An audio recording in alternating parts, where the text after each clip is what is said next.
Las Vegas and Cincinnati. This is a game that we talked about on Sunday night a little bit. Yeah.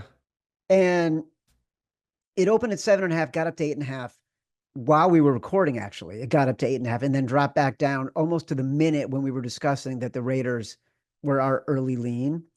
I read this week that Desmond Ritter may get some snaps Yikes. because Gardner Minshew, who we love, cannot hold on to the ball. Another costly turnover against the Chiefs, which almost cost us our cover. Yeah. They have the most turnovers in the league, the most fumbles in the league, the second most INTs.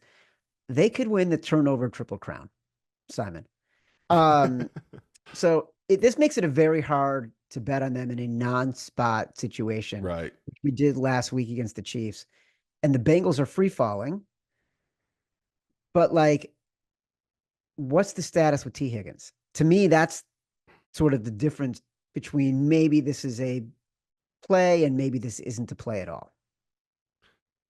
Yeah, but honestly, though, if that Desmond Ritter news is true, I wouldn't touch this game. I'll probably end No, up no, having no, a no. little just thrown on the money line of Vegas here just because this Bengals team, I mean, let's be honest, like even talking about last week, you know, who are they to be that big of a favorite at home when they haven't won a home game yet this season? And you can get the Raiders at plus 300 right now against this Bengals team that they could just implode and fold in on themselves at any moment. But I talked about last week, they seem like the type of team that they can beat up on bad teams and they Yes. struggle against good teams. We both agree Raiders are a bad team, not just because of the injuries, not just because of the coaching mishaps, but at the end of the day, it's the quarterback, right? Minshew's been bad this year. I don't think it's going to be any better when they turn to their backup. So this is a game I wanted us to bet, especially when it was at 8.5.